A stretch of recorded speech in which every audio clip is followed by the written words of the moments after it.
tvacapulco.com presenta Libre Opinión, foro de expresión sin ataduras, con la visión siempre veraz del ciudadano.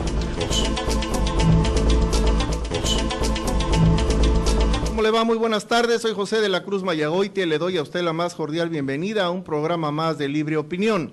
Esta tarde me acompaña mi compañero de programa, Mauricio García. Mauricio, buenas tardes. Buenas tardes, doctor. Buenas tardes, auditorio, por un martes más. Ya se nos acaba el año, ya un mes, doctor, de que menos de 30 días para el año. 2016 se vaya. Sí, ya se acabó. Bien, ¿quieres empezar, Mauricio, con la nota que tienes por ahí? Pues quiero hablar de lo que estábamos afuera del aire hablando, que es importante. Se me hace muy interesante el tema que ha tocado de las vialidades aquí en el puerto de Acapulco, que pues irresponsablemente hacen cambios sin tener las medidas ni los soportes necesarios viales y el apoyo que los tres medidas o las tres formas que se deben de coadyuvar para empezar a tener en Acapulco una vialidad más, 3 columnas, me decía usted, con las que se debe de soportar, y estamos hablando también directamente del reciente cambio que se dio de la calle Ruiz Massieu, que entra sobre la Costera a la Cuauhtémoc, que no recuerdo muy bien si se fue con López Rosas o Félix Salgado, donde se probó esta forma de vialidad y pues se nos hace imposible porque queda una calle claramente pues vacía, inútil, donde no se le da el uso necesario para llegar ahí a la costera, doctor. Fíjate, Mauricio y auditorio, que uno de los grandes problemas que tenemos con las autoridades, no nada más de Acapulco, sino de otros lugares de la República también, es la terrible improvisación en la que vivimos. En otros países, en otras latitudes, el que cambia es el presidente, pero la estructura formal del gobierno permanece. Son puestos de carrera en donde el rendimiento y el conocimiento del funcionamiento del puesto es pues directamente proporcional a la supervivencia del gobierno y a la eficiencia también del trabajo que va a desempeñar el nuevo gobernante electo en urnas. Lo que sucede en Acapulco es algo muy curioso porque, bueno, sucede también en otros lugares de la República, y es que con el nuevo gobierno llegan nuevos funcionarios de todos los niveles, con excepción de los que están sindicalizados, que por lo general son secretarias, son gente que no tiene la capacidad de decisión en sus manos. Estos que llegan, pues llegan porque son amigos del presidente municipal, porque apoyaron su campaña, porque son miembros de su partido, porque son amigos o compadres del presidente municipal o por muchas otras razones. Lo importante aquí es de que su presencia es altamente ineficiente y casualmente el sentido común, ese que pensamos que es común, pues no es precisamente el más común de los sentidos. Y se quiere hacer uso de este sentido común para poder realizar el trabajo que se desconoce de forma y de fondo. Le decía yo, Mauricio, que existen libros hechos por expertos que hablan y definen lo que es el control de tránsito. Y el control de tránsito se define como esa posibilidad que tiene un ciudadano para transportarse de un lugar a otro dentro de su ciudad con rapidez y seguridad. Y los encargados del control de tránsito son quienes tienen que proveer esta seguridad y estas vías de comunicación que le permitan al ciudadano hacerlo con rapidez. El control de tránsito está sustentado en 3 pilares. Estos 3 pilares son fundamentales, no es una ocurrencia, no es algo de sentido común, es algo que está en la academia. de quienes se han dedicado a estudiar el control de tránsito a lo largo de los años. Y estos tres pilares son ingeniería, educación y vigilancia. Con esos tres, cumpliendo con los tres, se resuelve el problema del control de tránsito. Todo lo que tenga que ver con prohibiciones, prohibida la vuelta a la izquierda, prohibida la vuelta en U, prohibida la vuelta a la derecha, prohibida la vuelta continua, prohibido estacionarse, todo eso no es más que la aceptación de la gran incapacidad de quien está a cargo del control de tránsito y no puede aplicar esas tres grandes medidas, o una medida de ingeniería, o una medida de educación, o una medida de vigilancia. Ahora sucede que una arteria, que es la avenida Wilfrido Macié, que es una arteria que tiene pues 3 carriles de cada lado, con el cuarto para uso de estacionamiento, que tiene un camellón en medio y que ha funcionado en ambos sentidos durante mucho tiempo, en el sentido de la costera Cuauhtémoc y de de Cuauhtémoc hacia Costera. Ahora, sacado de la manga, como lo hizo ya anteriormente algún otro presidente municipal y no le funcionó, en aquel entonces pues fue una ocurrencia que al final de cuentas se demostró que no era útil, pero lo que me sorprende es que ahora se insista en cometer el mismo error a unas sabiendas que no funciona, y cambian el sentido de Wilfrido Macié y lo hacen, esos 8 carriles los hacen en un solo sentido, de la Costera hacia Cuauhtémoc. Y vemos en la práctica que al paso de los días, pues se sigue utilizando solamente uno de los carriles y se sigue utilizando pobremente. Esto quiere decir que la circulación no está, no hay muchos vehículos, no está obstruida. No está dando resultados. No, me refiero, lo que está funcionando ahorita es como si no se hubiese realizado ningún cambio.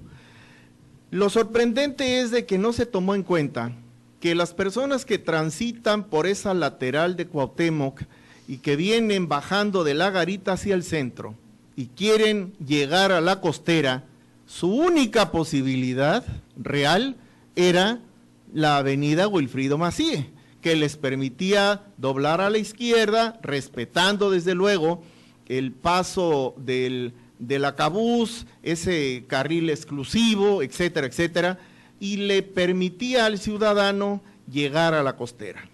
Ahora no, ahora eso ya está prohibido.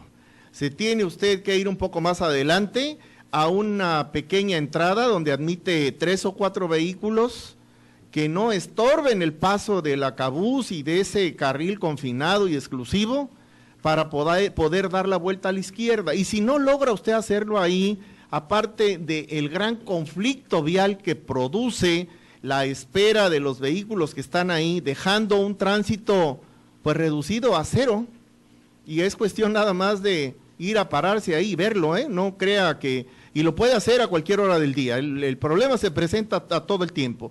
Y si no logra usted doblar a la izquierda ahí, por González Morín, que es la lateral del Parque Papagayo, se tiene usted que ir hasta 1 kilómetro más adelante para darse una vuelta en U y luego virar a la derecha y meterse en una calle estrecha para poder llegar a la Costera. O sea, llegar hasta la Bernal. ¿Dónde está la rapidez? Exacto, llegar hasta la Bernal. ¿Dónde está la rapidez? No hay rapidez. ¿Dónde está la seguridad? ¿Cuál seguridad? Si están los automóviles amontonados y no pueden circular. Bueno, realmente es caótica la situación. Si el acabús vino a reducir las pocas vías de comunicación que tenía Acapulco y esta confinación y exclusividad de su carril para hacerlo expedito, y qué bueno que sea así, pues deja al resto de los ciudadanos que utilizan su vehículo en un estado de total indefensión ante la carencia de vías suficientes de comunicación y al exceso de tráfico. Tal vez nos estén invitando forzadamente a que todos hagamos uso del acabús y que dejemos el auto en casa, como si esa fuese la solución, y vaya entorpeciendo todavía más la escasa circulación de vehículos, cambiándole la circulación a una avenida que sí servía, no resolvía el problema en su totalidad, pero vaya que se ayudaba. Y ahora, en la forma en la que está, es un cambio totalmente inútil, que no sirve absolutamente a nadie, ni siquiera a los que le cambiaron la circulación. Solo se necesita ir a pararse ahí sin tener ningún conocimiento de ninguna especie para darse cuenta que eso es un desperdicio. Mauricio. Yo nada más ahí aumentaría que, y lo vamos a ver muy pronto ahorita en la temporada navideña, que esa calle de 8 carriles, como usted lo ha especificado claramente, pues se va a convertir en un gran estacionamiento, porque después la parte donde está el camellón en medio, usted lo va a ver que se van a estar estacionando, porque no hay señalamientos, porque la van a ver que no está fluido y se les va a hacer fácil estacionarse en medio. Curiosamente, Mauricio, ese es un problema que se ha tenido permanentemente ahí, precisamente porque la circulación, cuando estaba en ambos sentidos, era una situación lo suficientemente fluida que permitía que los vehículos estacionaran del lado derecho, y aún estacionándose del lado izquierdo no mermaba la afluencia porque no era tal, pero era un estupendo negocio para las grúas. Las grúas llegaban y se llevaban a todo aquel que estaba estacionado en la costera, en el camellón, y como bien señalas, sin señalamiento alguno de prohibición. Entonces, pues a lo mejor quieren duplicar su negocio, y si de eso se trata, pues van muy bien. Pero la Secretaría de Protección y Vialidad no es su función ser una ventana de ingresos. La función de la ley de tránsito dice que es la policía vial se hizo para prevenir, no para ser una ventana fiscal donde esté brindando pues grandes negocios, como lo acaba de usted de aclarar y de decir, y el descontento de muchas gentes que están haciendo a diestra y siniestra sus negocios las grúas, porque hoy ya están llevándose en todas partes, no en todas partes, en algunas partes necesarias, y voy a ser claro, en la Ruiz Cortines, donde está el Seguro Social, en la Cuauhtémoc, donde está el Seguro Social, donde gente enferma va por su análisis y pues estaciona por un momento sus carros, pues es donde están haciendo los grandes negocios estas grúas, y no están aprovechando para llevarse los carros en lugares como la Condesa, que ahí impunemente se estacionan, en la calle Sonora, en Cerrada de Caminos. Usted se puede dar a cualquier hora y usted en doble y triple fila, y ahí no se meten las grúas, mero en las barbas de la Secretaría de Protección y Vialidad. No hay fluidez para el tránsito. Lo que sucede, Mauricio, es de que lo que tú señalas, y lo señalas además con muy buena intención y buena fe, es en el sentido de que el ingreso de estas grúas sea precisamente para el erario público, pero vemos que no es así. Yo lo señalo como una acción de corrupción más que de otra cosa, ¿no? Porque pues hemos escuchado quejas de usuarios a los cuales su vehículo es arrastrado a un corralón particular, cuando se debe de arrastrar al corralón de la Secretaría de Seguridad Pública. Y además, bueno, también sabemos que con una corta lana, pues el vehículo es bajado de la grúa. Entonces, estos señalamientos son comunes, vaya, y no son exclusivos de Acapulco, pero sí son un buen negocio, y eso es de lo que estamos hablando aquí. Creo que hemos tenido administraciones municipales malas, pero nunca habíamos tenido una con estas características, verdaderamente atroz. Mauricio. Sí, yo también quiero aumentar y señalar también correctamente que se nos ha tratado de vender en esta cuestión de traer secretarios y directores, como están ahorita, de que son acreditables, de que son personas que han pasado las pruebas de confianza, pero no han pasado la prueba de ser el de servir y venir a dar unos buenos resultados al puerto de Acapulco. Yo siempre he señalado y he estado en contra de que Acapulco necesita un secretario y un director de tránsito que conozca bien la geografía de Acapulco y que conozca los usos y costumbres de los acapulqueños, y que no necesitamos gente de otras partes como se nos ha venido poniendo ya en los últimos administraciones, de que tienen que ser marineros, que tienen que ser de la Sedena o de la Policía Federal para ocupar estos puestos. Yo creo que aquí tienen que estar dispuestos gente acapulqueña que tenga que servir a Acapulco, que se va a quedar aquí en Acapulco, que esté preparada, además. Y que esté preparada y que sepa y que conozca nuestras vialidades. Hemos tenido estos problemas porque se nos han venido a vender la cuestión de que en la Secretaría de Protección y Vialidad y en las direcciones de tránsito, pues son personas que deben de estar acreditables, pero no tienen los conocimientos necesarios para darnos a los acapulqueños el servicio y la prevención, como usted claramente lo dice, doctor. Y no nada más es para infraccionar, sino es para, como usted lo ha dado, operatividad, dar vialidad.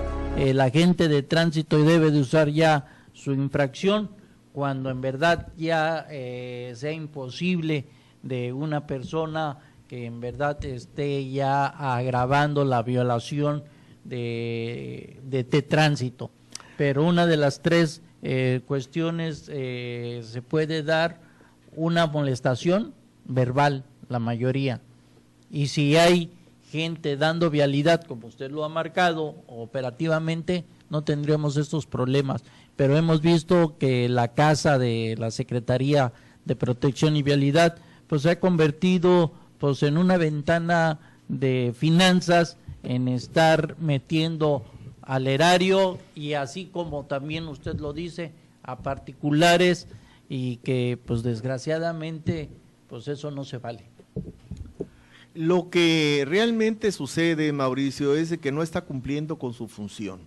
Vemos una gran escasez de elementos de tránsito en los cruceros más importantes. Los vemos concentrados en lugares en donde no tienen absolutamente nada que hacer. Los vemos platicando, los vemos con las motos paradas, los vemos en lugares claves en donde ellos saben que es un lugar productivo y están extorsionando, parando, infraccionando. Sin embargo, vemos que los camiones urbanos se pasan los altos y nadie dice nada. Vemos que los camiones urbanos atropellan y matan a los ciudadanos, sobre todo de la tercera edad, y siguen circulando. Hay una gran confabulación, hay una gran mafia que es imposible de romper y que lo menos que podría hacer es disimular y hacer que funcione y que se aplique ese reglamento de tránsito que no existe más que en el papel y que en los hechos no se aplica más que selectivamente. Y usted debe de saber que ninguna ley puede ser selectiva. Para que sea considerada ley debe de tener un carácter de universalidad. La ley debe ser igual y para todos. Y la forma en la que lo están haciendo aquí, lo están haciendo mal. Están violando la misma ley y están violando los derechos humanos de usted, los míos y de todos los que vivimos en Acapulco. Mauricio. Sí, efectivamente usted ha hablado de los autobuses, yo voy a hablar de los colectivos, donde suben 5 pasajeros, con el chofer son 6, donde representan un grave peligro y también estos tienen atropellamientos, choques seguidos, accidentes en la escénica, tiro por viaje, más los fines de semana, y no hay nadie quien los controle o quien los verifique, ni nadie que haya parado toda esta situación en estar violando el reglamento de tránsito, en llevar seis ocupantes en un carro cuando tiene su tarjeta de circulación, que los que deben de ocupar son 5 nada más. Además, valdría la pena agregar, para terminar con el tema, que los vehículos que utilizan son los vehículos que están considerados como los más inseguros en el mercado. Y tan es así que salen de producción. Esos vehículos que están circulando, de esa marca que no voy a decir y de ese modelo que tampoco voy a decir, pero que usted puede salir a la costera o a lo mejor hasta viajar en uno de ellos, si utiliza usted ese servicio, pues está viajando usted en un ataúd con ruedas. Es el vehículo más inseguro que existe en el mercado. Y sale de fabricación, sale de producción, ya no va a haber ese modelo en el 2017, los que hubo son los que están rodando, los que están acabándose en los accidentes que están teniendo, o los que se están acabando por el uso y el abuso que le dan a este tipo de transporte. Así que esperemos que los próximos vehículos que vengan sean más seguros y que esos accidentes causados por la velocidad en exceso, que tampoco es controlada y que tampoco es vigilada, bueno, pues al menos no tengamos tantos decesos por estas causas. Mauricio. Yo nomás quiero agregar de que estamos haciendo este análisis, esta crítica constructiva, no obstante que hemos requerido la presencia del secretario de Protección y Vialidad, el Max Sedano, que es el secretario de aquí de Acapulco, al cual pues nos hemos encontrado con muchas antesalas para que él contestara en verdad y le diera respuesta a ustedes, los ciudadanos, directamente cómo es de que está funcionando y cómo se puede prevenir tanto accidente aquí en el puerto de Acapulco. ¿Qué podemos hacer? ¿Qué está en sus manos de él? También hemos tratado de que venga a este programa al síndico procurador, otro funcionario que está cobrando y que pues podemos decir que no está devengando su sueldo, y que pues también nos hemos encontrado con muchos antesalas que nos confieren con su vocero, el vocero ya a las 10,000 que con el secretario particular. Yo creo que los funcionarios deben devengar su sueldo, y si no lo devengan, están robándole al pueblo. Al no venir a dar la cara, están ocultando el que no pueden venir a informar porque no tienen ningún proyecto de trabajo en que sustentar su función. Bien, pues con esto vamos a hacer nuestra primera pausa. Estamos de vuelta en un par de minutos. No se vaya. No sabe cómo le agradezco que siga usted con nosotros. Estamos en Libre Opinión y le pido a Mauricio que nos comente algo referente a la Suprema Corte, ¿no? Sí, estamos aquí hablando de funcionarios que no funcionan. Pues la Suprema Corte de Justicia también se pronuncia en que dice: se requieren hombres cabales y no patanes. El ministro Aguilar Morales es el presidente de la Suprema Corte de Justicia de la Nación. Luis María Aguilar Morales se pronunció por la importancia de una vida libre de violencia en contra de las mujeres y de la igualdad de género, el cual dijo que será posible como hombres cabales y no prepotentes o patanes, doctor. Efectivamente, la igualdad solo será posible si los hombres nos comprometemos a respetar los derechos de las mujeres y las niñas, a promover su vigencia en todos los espacios y a erradicar la violencia ejercida contra ellas. No más hombres prepotentes y abusivos de las niñas y las mujeres, no más hombres violentos contra las mujeres, no más hombres llenos de perjuicios contra las mujeres.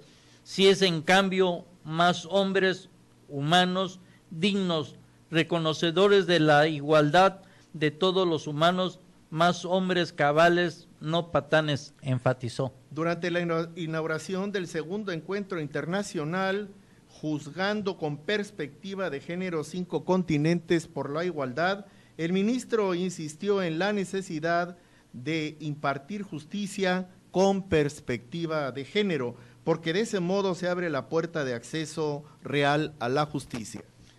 Llamó a sus compañeros del Poder Judicial de la Federación al reconocer y promover los derechos de las mujeres, una vida libre de violencia y discriminación y de acceso a la justicia en condiciones de igualdad. Aguilar Morales fue el encargado de dar inicio en el encuentro en el que estuvieron presentes magistrados, ministros, senadores, jueces de distrito y juzgadores de cortes nacionales e internacionales, a quienes se dirigió para recordar que el desarrollo sostenible solo se conseguirá si elimina la desigualdad de géneros.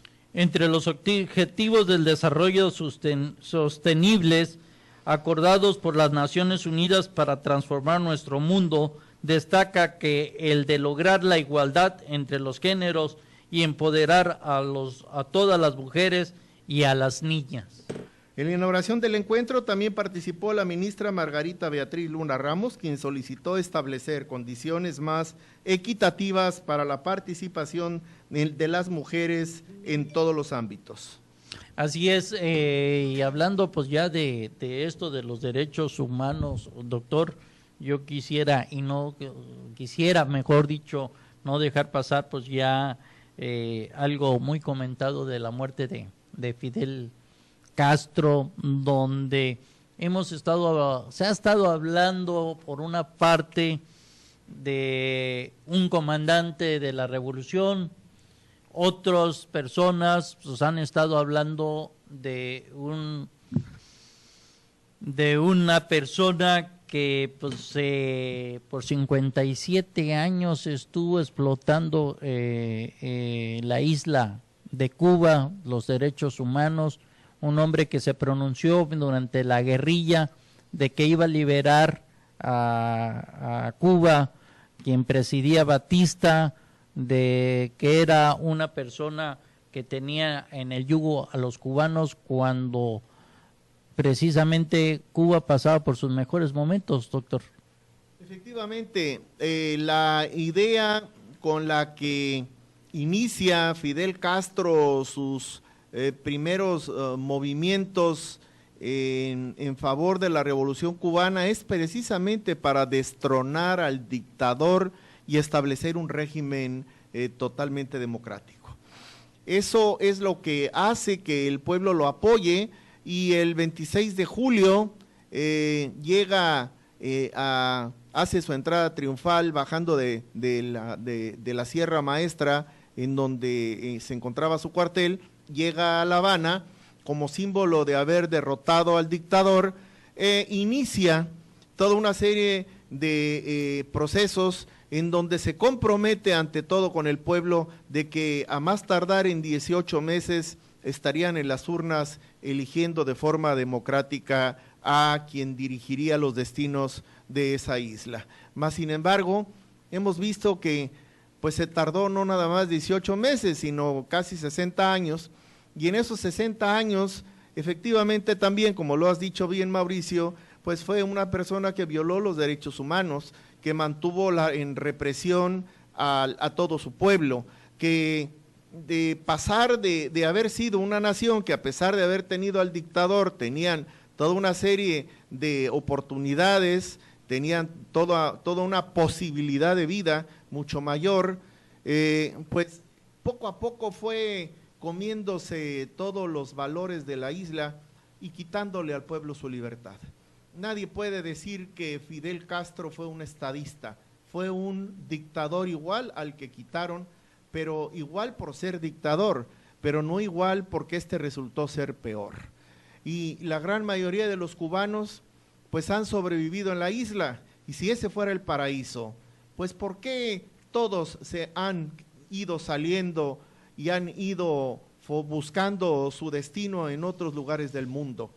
Al fin de cuentas, este pueblo masacrado miserablemente por este dictador que López Obrador lo compara con Nelson Mandela, que no hay absolutamente ni un solo punto de comparación, ni siquiera en el color de la piel.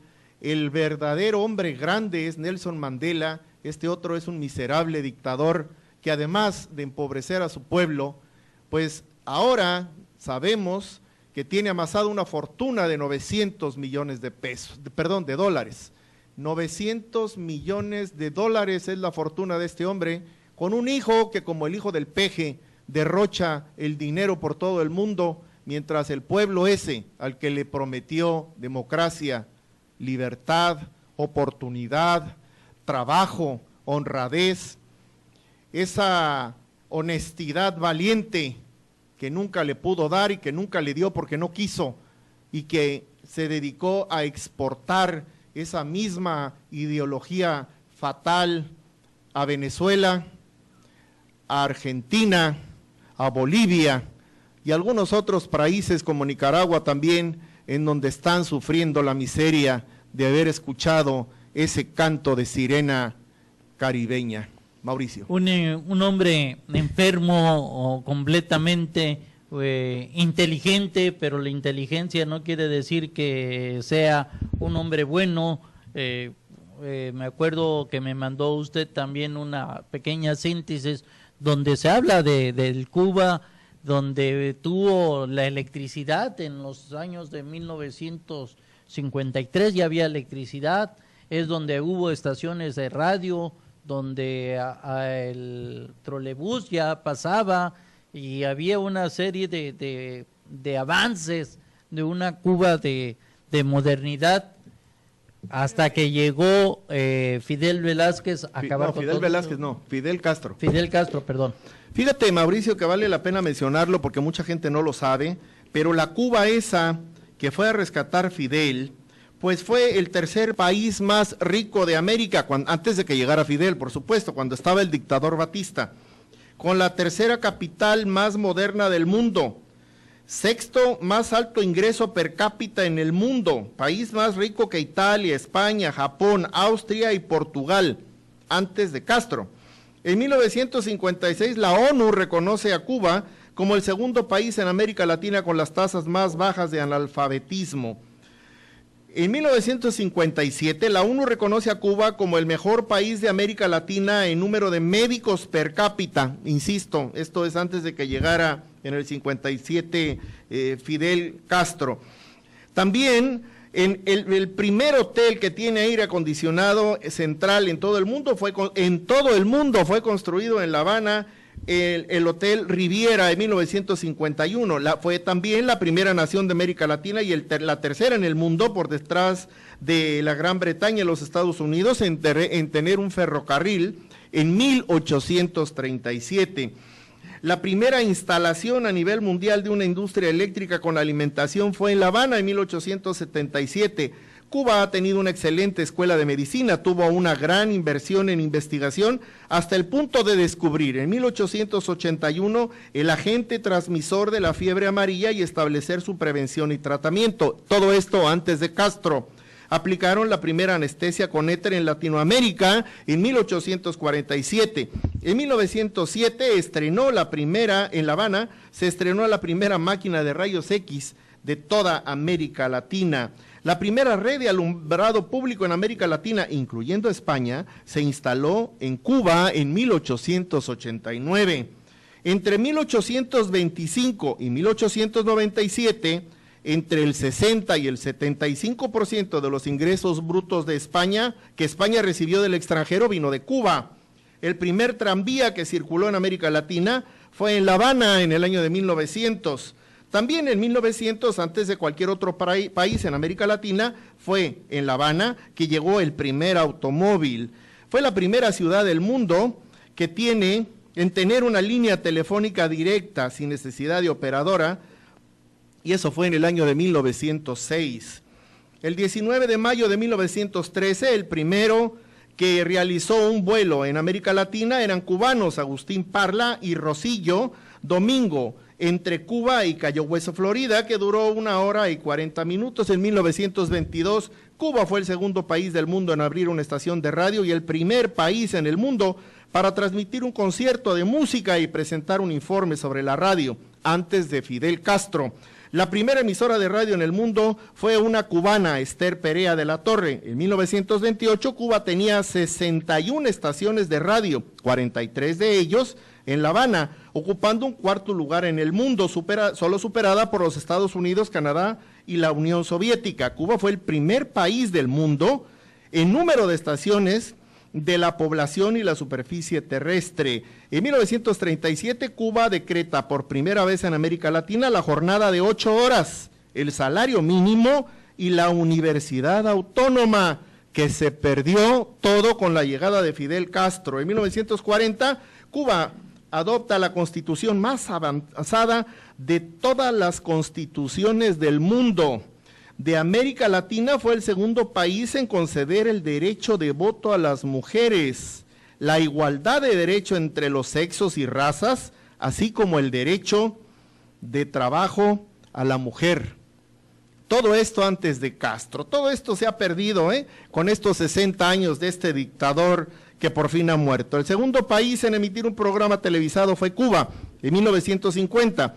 Las estrellas más grandes de toda América que no tenían oportunidad en sus países fueron a La Habana para trabajar en sus canales de televisión. El primer edificio construido con concreto armado en todo el mundo se encuentra en La Habana, es el Foxa, y se hizo en 1952. En el 54, Cuba tenía una cabeza de ganado por persona. El país ocupa el tercer lugar en América Latina después de Argentina y Uruguay en consumo de carne per cápita. Estamos hablando de 1954, Castro llegó en el 59. En 1940, Cuba fue el primer país latinoamericano en tener un presidente de la raza negro elegido por sufragio universal por mayoría absoluta, cuando la mayoría de la población era blanca. Con Fidel Castro, en estos 60 años de democracia entrecomillada y de igualdad que nunca existió, nunca hubo ni un presidente, ni un funcionario negro, ni una mujer tampoco.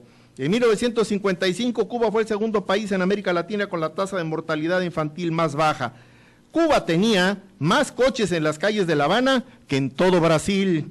Cuba fue el primer país en tener televisión en color en América Latina y en 58, un año antes de que llegara Fidel, Cuba fue el segundo país en emitir una transmisión de televisión en color. En 1959, La Habana era la ciudad del mundo con el mayor número de cines, superando a Nueva York y a París. Hoy, después de medio siglo y después de que Fidel Castro fuera a rescatarla, no tienen nada. Mauricio. Y menos una vaca por persona como era antes, y una persona, como yo le decía, inteligente pero enferma. No es lo mismo ser inteligente que ser sabio, y que nos está diciendo ya tras la muerte de Fidel, la caída de el comunismo, que pues el comunismo no deja nada. Estas personas que dicen que vienen a darnos un sueño de llegar a ser presidentes o líderes de algún país, simplemente nos están engañando. Quieren llegar nada más por el poder, Fidel es una muestra más, como Stanley, como Hitler, como otros más, Chávez y Maduro, y aquí en México pues está dando otro que es AMLO, que él es el que habla, el que dice que tiene todas las respuestas para sacar a México adelante. Pues veamos atrás, lo de 60 años atrás, cómo llegó Fidel al poder, prometiéndoles al pueblo de Cuba una nación llena de sueños y de mejorarlas y de erradicar pues el ser ahora sí un país sin democracia, y traicionar a sus propios compañeros que fusilaban porque no contrastaban con sus ideas. Y bueno, el compañero de siempre, no me acuerdo, se me fue el apellido, que llegó con él al triunfo, que después lo mandó a Bolivia, el Che Guevara, pues también lo traicionó, ya cuando no compararon sus ideas, pues le dice, bueno, tienes y vete y te ayudo, pero pues a medias lo mandó a Bolivia para que la guerrilla se extendiera, pero al último lo abandonó y las Fuerzas Armadas de Bolivia lo agarraron y también lo mataron. Fíjate que hoy se publicó una carta elaborada por Carlos Alarraqui. Carlos Alarraqui tiene la costumbre de escribir una carta periódicamente, no sé si es una por semana, una al mes, pero de vez en cuando tengo oportunidad de darles lectura y en muchas de las veces he tenido la posibilidad de poder compartir las ideas, ¿no? En este caso se la dirige a Andrés Manuel López Obrador y le dice: recibe un saludo muy cariñoso de tu amigo que de vez en cuando se pelea contigo, pero siempre de una forma muy cariñosa. Te juro que este año que termina ya no tenía la intención de volverte a escribir una carta semanal, pero tus declaraciones en Colima la semana pasada sobre la comparación de Castro con Mandela me obligaron a escribirte en contra de mi voluntad. Para mis lectores que no se enteraron de tus declaraciones del sábado pasado por problemas de espacio, las sintetizo. Dijiste lo siguiente: lamento su muerte como un gigante en la lucha de la liberación de los pueblos, uno de los dirigentes más importantes en la historia de la humanidad. Castro está a la altura de Nelson Mandela, es un gigante, nuestro mayor reconocimiento. ¿Cómo se te ocurre comparar a Fidel con un verdadero gigante como Mandela? ¿Cómo se te ocurre comparar a uno de los dictadores más brutales del siglo XX con el genio de Mandela? ¿En dónde encuentras esa similitud? Mandela liberó a su pueblo y Fidel esclavizó al suyo. Nelson buscó la libertad y la democracia de su pueblo, mientras que Fidel se las cortó. Nelson, cuando ganó la presidencia, abogó, al igual que Lincoln, por la igualdad entre todos los habitantes de Sudáfrica. Fidel efectivamente llevó a la igualdad a todos sus conciudadanos, a todos los dejó pobres, a todos les cortó la libertad de expresión, a todos les cortó el derecho a la información, a todos les cortó la opción de escoger, y a todos, absolutamente a todos, los obligó a que se comporten como una manada de borregos blancos, porque si aparecía un borrego negro, lo mandaba a fusilar. Mandela dejó a Sudáfrica como un país igualitario y progresista. Imagínate su progreso, que fue el primero y el único país que organizó un mundial de fútbol en el continente africano. Fidel, nada relevante. Fidel fue un traidor con sus propios amigos, como lo señalabas tú, y colaboradores. Fidel no permitió que sus habitantes viajaran fuera de la isla. Fidel desconoció la palabra derechos humanos. Más bien fue el creador de los derechos inhumanos. Fidel muere dejando a Cuba y a los cubanos en el siglo XX. Y aunque Cuba haya sido un ejemplo en educación, salud y deportes, no lo exime de todos sus asesinatos, traiciones y sobre todo la dictadura. Andrés Manuel, una dictadura de casi 60 años. Y esta es la razón por la que te escribo mi carta. Sí, Andrés, para preguntarte si de verdad lo admirabas como dijiste en Colima, para preguntarte si para ti de verdad él fue admirable, para preguntarte si así de admirable nos piensas gobernar en el remoto caso de que ganes la presidencia en el 2018, para preguntarte si Fidel será tu ejemplo que te servirá de inspiración para gobernarnos, para preguntarte si tú nos vas a quitar nuestras libertades, nuestra libertad de expresión, nuestra libertad de escoger y de votar. ¿De verdad ese dictador es un ejemplo para ti? ¿De verdad nos quieres retroceder al siglo pasado? Porque si de verdad lo crees así, ¡Qué poca madre! Mauricio. Pues sí, doctor, ya para terminar, y como los memes están circulando en las redes sociales, dicen que Castro pues lo van a meter en una bolsa de plástico porque está divorciado por las urnas. Es alérgico a las urnas desde 1959. Así que pues ya lo van a meter en una bolsa. En un costal. En un costal. Sí, en un costal. En un costal. También pues no quiero perder también el espacio en que hace unos días se otorgó la medalla a Gonzalo Rivas. Sí. Esta persona que perdió la vida un 12 de diciembre, 11 de diciembre, si me puede recordar. No tengo la fecha. Cuando bloquearon en Chilpancingo y los estudiantes de Ayotzinapa incendiaron una gasolinera. Bueno, la nota dice: el Senado otorgó ayer la medalla de Belisario Domínguez al ciudadano Gonzalo Rivas Cámaras, quien murió en el 2012 luego de impedir la explosión de una gasolinera en Chilpancingo durante una manifestación de estudiantes de Ayotzinapa. La presea post-mortem fue entregada a Ciclia Cámaras Murillo, madre del egresado de la Marina de la Armada de México.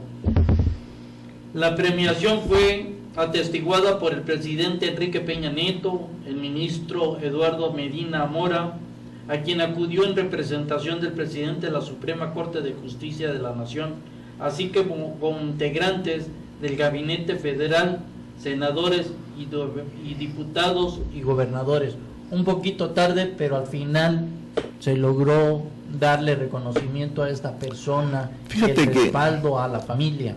Yo lo que creo que en el caso de Gonzalo Cámara, Gonzalo Rivas Cámara, se le rindieron honores, pero aún no se le ha hecho justicia, porque sus asesinos siguen libres. Así es, doctor, estoy con usted. Queda impune esta muerte, donde pues siguen pregonando los padres de los 43 que quieren justicia para sus hijos, pero también yo creo que deberían de pedir justicia para Gonzalo Rivas Cámaras, que también la merece y murió por estar en el lugar incorrecto y en el momento incorrecto. Y por haber hecho un acto heroico, porque bien pudo haber salido corriendo como hicieron todos los demás. Así y es por eso que gana la medalla. Mauricio, estamos a 2 minutos de irnos. ¿Quieres agregar algo más? Entonces, despedirnos, agradecer que nos ven, a todos los que nos ven, pasen un feliz semana. Nosotros pues seguir trabajando, doctor. Muy bien, pues nosotros, yo a nombre de Mauricio y del mío propio le agradezco muchísimo su compañía esta tarde y lo invito a que nos acompañe una vez más el próximo martes a las 18:06 de la tarde en un programa más de Libre Opinión. Hasta entonces, que tenga usted una magnífica semana. tvacapulco.com presentó Libre Opinión, foro de expresión sin ataduras, con la visión siempre veraz del ciudadano.